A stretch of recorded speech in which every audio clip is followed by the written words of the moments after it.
नमस्कार दोस्तों, एक नई लर्निंग के साथ हाजिर हूँ और आज की लर्निंग में एक जियो सोलर को लेकर के हम लोग चर्चा करेंगे। बेसिकली जियो हमने नाम इसलिए दिया क्योंकि ये रिलायंस कंपनी की ही कंपनी है, जो न्यू कंपनी के तौर पे इसको एक्वायर किया था, थोड़े दिन पहले की बात है। लेकिन जब से एक्वायर किया तब से मार्केट धीरे-धीरे करके जगह क्रिएट कर रही है अपने स सेक्टर को लेकर के, जहाँ पे कंपनी कहती है सस्टेनेबिलिटी की बात कहती है और ऑपरेशन एंड मेंटेनेंस में ये यहाँ के जो डेटाबेस की बात कह रहे हैं, जहाँ पे अच्छी खासी कामकाज है, खासकर वर्ल्ड्स ट्रांजेक्शन को लेकर कहती है, फ्यूचर ऑफ एनर्जी को लेकर के इनकी बातें सामने आती है और खास करके कहते हैं कि 19 करीब 20 गीगावाट्स को ईपीसी इनके पास पोर्टफोलियो भी बातें निकल के आती है। करीब 28 कंट्री में इनकी कारोबार भी चलती नजर आती है। इसको जानने के पीछे कुछ हम लोग इसकी फाइनेंशियल पोजीशन को जानने की कोशिश करेंगे, जहाँ पे कंपनी का क्या आने वाले समय में क्या फ्यूचरिस्टिक्स स्टॉक की कैटेगरी में शामिल हो सकता है, जिस अकॉर्डिंग पहले कभी बार कई हमने देखा कि नुकसान वाली कंपनी आजकल धीरे-धीरे करके लॉस टू प्रॉफिट कन्वर्जन के तौर पे बनती जा रही है। इनकी बिज़नेस मॉडल में हमने देखा कि बिज़नेस मॉडल में कहते हैं कि leading solar EPC and the operation management maintenance solution service provide करती है और इसमें सब वर्टिकल की बात कहते हैं कि यहाँ पे यूटिलिटी स्केल की बात करें या फिर फ्लोटिंग इसको सोलर को लेकर देखा जाए, जो कि इंडिया में भी आजकल बड़ा डिमांड में चलती है। हाइब्रिड एनर्जी स्टोरेज को लेकर कहती है, साथ में ऑपरेशन एंड मेंटेनेंस का भी काम काज करती है। ये रिलायंस की ही कंपनी है, जहाँ पे टोटल बात कहती है कि इनके प्रोजेक्ट को लेकर के करीब 9 गीगावाट्स की ऑपरेशन एंड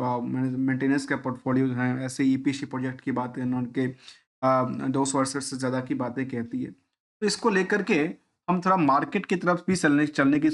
कोशिश करेंगे और प्रेजेंस की बात यदि देखा जाए इस कंपनी का, केवल इंडिया ही नहीं, कहती है पावरिंग जो कि लैंडस्केप्स अक्रॉस द ग्लोबल की बात कहती है, अलग अलग कंट्री में इसका अलग अलग प्रेजेंस की बातें कहते हैं, चाहे वो इंडिया से लेकर के चाहे सऊदी अरब हो या फिर इजिप्ट हो या बाकी कुछ कंट्रीज के नाम हमने लिस्ट में देखा कि यहाँ पे काफ़ी सारी कंपनी का नाम कंट्री का नाम उन्होंने जिक्र करके रखा है। अब आते हैं मार्केट में इनकी क्या सिचुएशन है। फिलहाल हमने ये देखा कि मार्केट में अभी ये न्यूनतम लेवल पे ट्रेडिंग करती हुई नजर आ पा रही है। इसको ये भी आंकड़ा कह सकते हैं कि अभी अपनी 52 वीक की जो सबसे निचली पायदान था,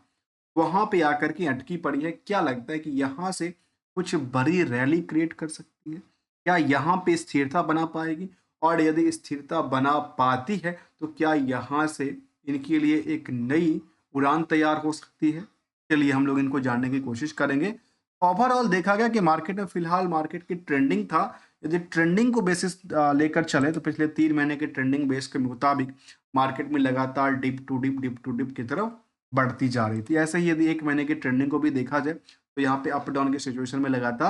अभी लगातार बॉटम टू बॉटम को टच करने की कोशिश में है और लगातार नई बॉटम क्रिएट कर पा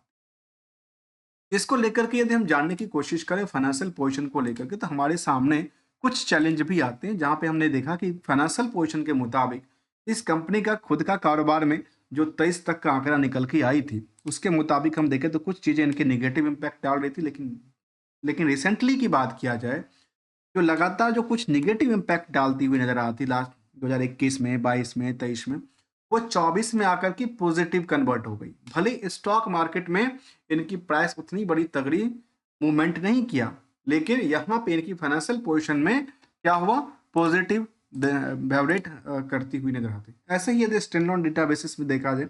कंसोलिडेटेड डेटा को देखें तो आज भी यहाँ पे कंपनी नुकसानदायी देखने को मिला है, जो कि 24 तक का डेटाबेस सामने दिखता है। अर्थात कुछ दो पहलू को हमने देखा कि कंपनी अपनी कामकाज की वजह से पिछले साल की कंपेरिजन स्थिरता बना पाती है, जबकि ओवरऑल बिजनेस में थोड़ा सा अभी भी नेगेटिव इम्पैक्ट डालती नजर आ रही। क्वार्टरली डेटाबेस की तरफ देखा जाए तो क्वार्टरली डेटाबेस में जैसे हम ईयरली डेटाबेस को देख रहे थे कि 24 में काफ़ी अच्छी खासी इन्होंने रेजिस्टेंस क्रिएट करती नजर आती, वैसे ही क्वार्टर ऑन क्वार्टर बेसिस पे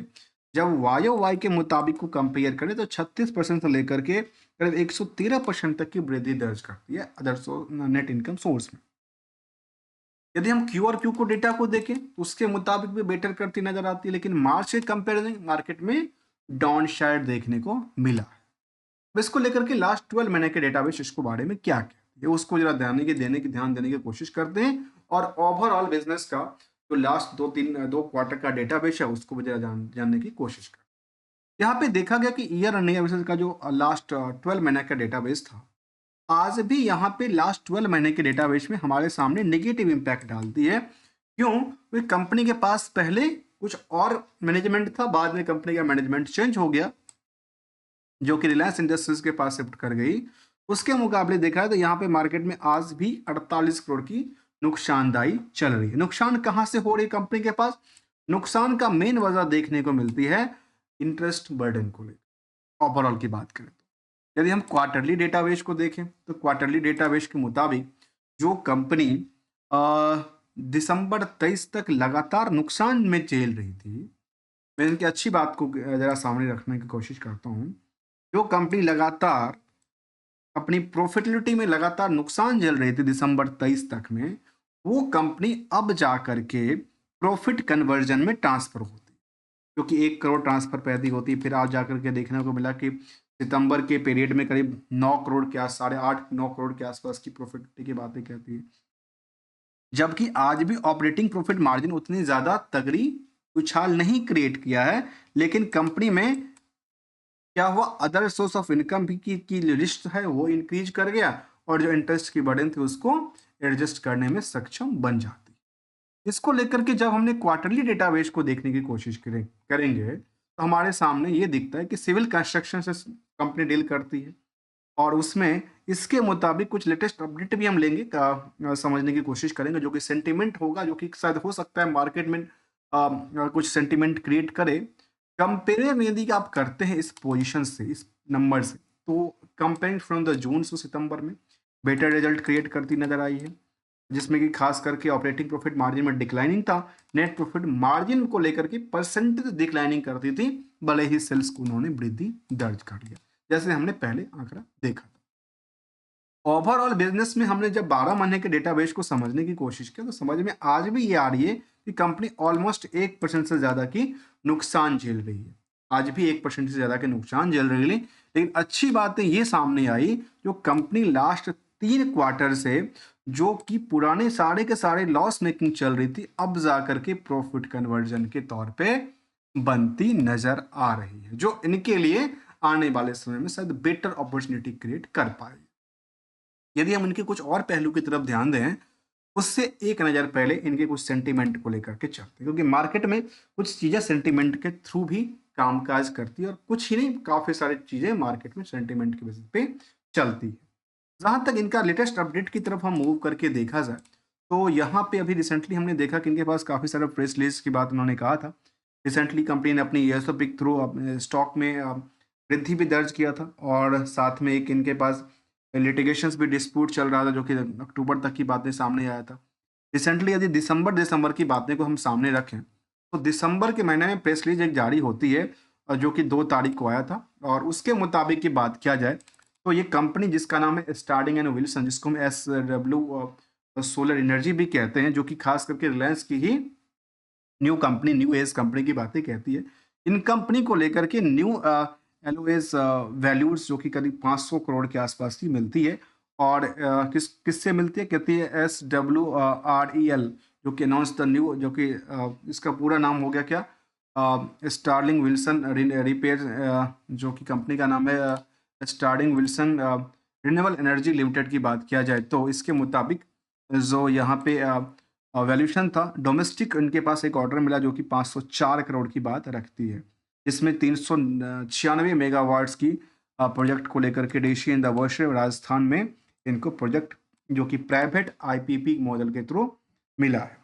इसको लेकर के एक इन्फॉर्मेशन आती है, उसके बाद मार्केट में कुछ बड़ी हलचल देखने को नजर नहीं आई। दूसरी तरफ और एक नई इन्फॉर्मेशन कैप्चर हमने देखने को मिला, जो रिसेंटली की बात किया जाए तो अभी जैसे 22 तारीख को मैं स्टडी कर रहा हूँ, इस रिसेंटली हमारे सामने एक और ऑर्डर मिलता नजर आता है कंपनी को, और इसी महीने की यदि बात करें तो करीब 500 करोड़ प्लस इस ऑर्डर को यदि ऐड ऑन कर दिया जाए, जो करीब करीब 1200 करोड़ के आसपास की बातें हैं, तो ऑलमोस्ट 1700 करोड़ के आसपास उनके पास ऑर्डर मिल जाती है। और ये ऑर्डर कहाँ पे मिल रहा है इनको, ये ऑर्डर की बात भी इन्होंने कहा है कि इनके पास 500 मेगावाट्स की जो बॉस पैक है उसको लेकर के PV project the EP shift Vasant single point responsibility इन गुजरात को में ऑर्डर मिलता है, एक राजस्थान में, दूसरा इनका गुजरात का ऑर्डर मिलता नजर आ रहा है। मतलब ये इनको सेंटिमेंट क्रिएट करता है और ये एक आने वाले समय में फ्यूचरिस्टिक की बात कहती है कि इन कंपनी में जो रेवेन्यू मॉडल है वो बेटर करने की कोशिश में चल रही है। यदि इसके मुताबिक हम कुछ और पहलू के ध्यान दें जिसमें खास करके रिस्क एनालाइज हम समझने की कोशिश करेंगे, और वो ये दर्ज करते हैं कि बुक वैल्यू के मुताबिक जो स्टॉक की प्राइस हो 443 रुपए के आसपास, जो कि फिलहाल प्राइस टू बुक वैल्यू 10 गुना से ज्यादा की बात है। इंडस्ट्रियल के पी के मुताबिक यहाँ पे पी दर्ज नहीं करती है क्योंकि यहाँ पे कुछ आंकड़ा और साझा करती है, क्योंकि ये अंडरग्राउंड्स में देखने को मिला, क्योंकि कंपनी आज भी 12 महीने के डेटाबेस में नुकसान झेल रही है इनको लेकर के बहुत ज्यादा। जबकि कंपनी में आज भी ये देखने को मिला कि प्रमोटर होल्डिंग के अलावा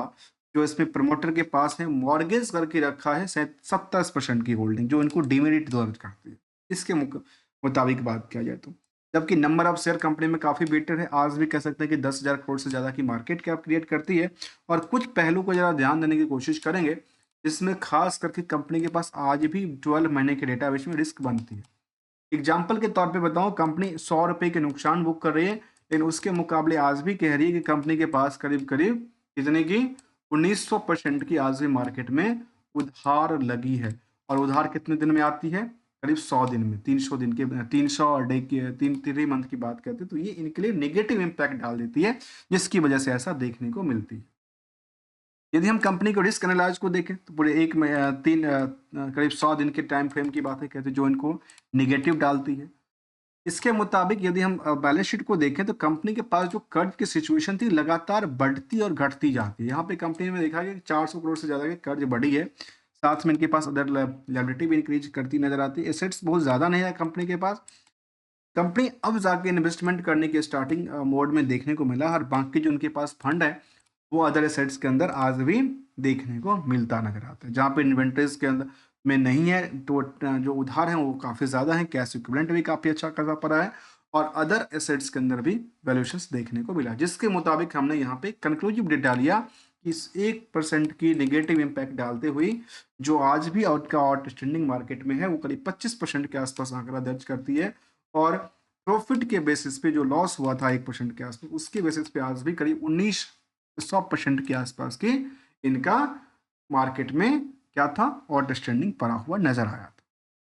सीजीआर के बेसिस पे जब देखेंगे तो कंपनी पहले कुछ सालों तक लगातार डिक्लाइनिंग में थी, लेकिन अब जाकर के बेटर परफॉर्मेंस करती नजर आती, चाहे सेल्स के लिए आंकड़ा के बेसिस पे देखा जाए या प्रॉफिट के नंबर पे बेस पे ही देखा जाए। रिटर्न ऑन इक्विटी आज भी नेगेटिव इंपैक्ट डालती है क्योंकि ये लास्ट ईयर तक के डेटाबेस की बात कहती है। यदि हम इनको इन्वेस्टमेंट निवेशकों के इंटरेस्ट के माना जाए तो निवेशकों के इंटरेस्ट में हमने देखा कि कंपनी में रिसेंटली की बात करें तो कुछ बड़ी डील भी सामने आया था जो कि सितंबर के महीने में हुआ था, जो कि काफ़ी सारे निवेशकों ने अपनी फंड को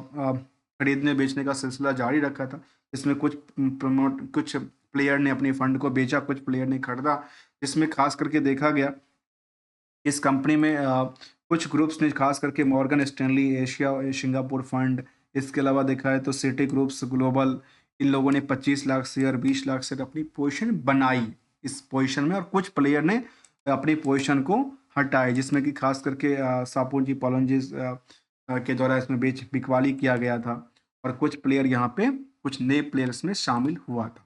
इसके मुताबिक हमने इन पार्टों को भी देखने की कोशिश किया तो हमारे समझ में आया भाई, जो इसी साल की बात करें तो इनके जो प्रमोटर ग्रुप के थे जो बिलोंग करते थे सापुर पालोंजी ग्रुप से, उन्होंने करीब 1,35,00,000 शेयर को यहाँ पे अपनी 5% से ज्यादा होल्डिंग को बिकवाली किया। और वो होल्डिंग कहाँ पे शिफ्ट करती नजर आती है? वो होल्डिंग एफआई के पास शिफ्ट होती नजर आई, जहाँ पे देखा गया सीधा सीधा जो 52% की होल्डिंग से हटके ये होल्डिंग 4% एफआई के पास शिफ्ट करती है, और डीआई वहीं से वैसे के वैसे आज भी देखने को मिलता है। कुछ दबाव जो है आम निवेशकों के पास भी पड़ती नजर आई। प्रमोटर में देखा गया कि अभी के टाइम में सबसे बेटर प्रमोटर जो दर्ज करती है वो रिलायंस न्यू एनर्जी लिमिटेड की बात कहती है, और सापुल पॉलिन अपनी पोजीशन यहाँ से अपनी ऑलरेडी बेचने के कगार पे चल। जबकि डीआई की बात करें तो डीआई में 10% की होल्डिंग है, इसमें बड़ी चाहे वो बंधन हो, आदित्य बिरला, सन लाइफ जैसे कंपनी भी शामिल है। और आम पब्लिक की लिस्ट में देखा है तो कोई बड़ी निवेशकों की लिस्ट में अजय कुमार अग्रवाल साहब का एक नाम शामिल आता है। ये सुपर इन्वेस्टर के तौर पे काफ़ी सारी कंपनी में इनकी होल्डिंग्स बनी हुई है, जहाँ पे इनको लगता है शायद बेटर आगे चल करके परफॉर्मेंस क्रिएट कर पाएगी। तो ये एक सुपर इन्वेस्टर के तौर पे पोजीशन में है और ऑलमोस्ट कह सकते हैं कि इस कंपनी में करीब 2.5 लाख से लेकर के 3 लाख निवेशकों का इंटरेस्ट जुड़ा हुआ है, जिसका मार्केट कैप 10,000 करोड़ की दर्ज कर दी है। स्टार्लिंग एंड विल्सन कंपनी का नाम था। इसके मुताबिक यदि आप कुछ रिकॉर्डों को देखा जाए तो कंपनी का फिलहाल 2020 के बाद कोई डिविडेंड का पार्ट नहीं था, क्योंकि कंपनी लगातार काफ़ी नुकसान झेल रही थी काफ़ी दिनों तक। जब मैनेजमेंट शिफ्ट करती नजर आई दूसरे से दूसरे में, तब जाके मार्केट में कुछ स्थिरता बनाने की कोशिश में लगी हुई है। जबकि पीयर्स के मुकाबले आज भी कंपेयर किया जाए तो चाहे सिविल कंस्ट्रक्शन में लार्सन एंड टुब्रो हो, एकमी सोलर जैसे कंपनी हो, यहाँ पे जो भीड़ का आंकड़ा है वो बिल्कुल अंडरग्राउंड्स की दुकानें हैं, बिल्कुल दर्ज नहीं करती, क्योंकि यहाँ पे क्या आंकड़ा था वहाँ पे आंकड़ा उस हिसाब से दर्ज करती जो कि निगेटिव था, निगेटिव लास्ट 12 महीने के। लेकिन फिलहाल के सिचुएशन हमने देखा कि लास्ट 3 क्वार्टर से कंपनी बेटर रिटर्न क्रिएट करने की कोशिश में है। और 3 क्वार्टर की बात किया तो लास्ट 6 महीने की क्वार्टर बेटर रिजल्ट करने के बाद भी मार्केट ने जगह क्रिएट नहीं किया, क्योंकि कुछ प्रमोटर ने अपनी पोजीशन को यहाँ से निकालने की कोशिश की। और आज भी हमने देखा कि इसमें अच्छी खासी प्लेस की बात रखती है। कंपेयरिंग यदि कभी आप इनके एनालिसिस बात को देखते हैं तो इनके फेवरेबल बातें कुछ दो ही शामिल करता है, बाकी इनको इनफेवरेबल सामने रखता है कि कंपनी के पास प्लेस का परसेंटेज काफ़ी ज़्यादा रहा,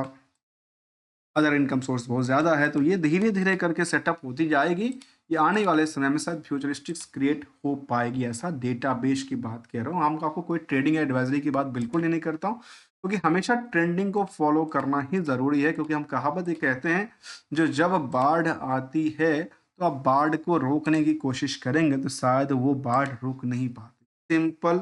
मैं आपको एग्जांपल देता हूँ, जो बाढ़ को आप रोकने की कोशिश करेंगे डैम बना करके तो बाढ़ रुक नहीं पाएगी, डैम को तोड़ देगी। इसीलिए एक आम निवेशक जो 2 4 5 10 शेयर खरीदते हैं उनके लिए ऐसी कोई बड़ी बात है ही नहीं जो इस बांध को बना करके स्थिरता क्रिएट कर पाए। इसलिए ट्रेंडिंग को फॉलो करते रहना चाहिए, ट्रेंड किस तरफ जाता है उसी तरफ से अपने हाथ को भी करते रहना, पैसे को भी यूटिलाइज करना चाहिए। और समय पे यदि मैं बात करूं तो अपने पैसे को सुरक्षित भी रखना जरूरी है, और साथ में इतना ही नहीं,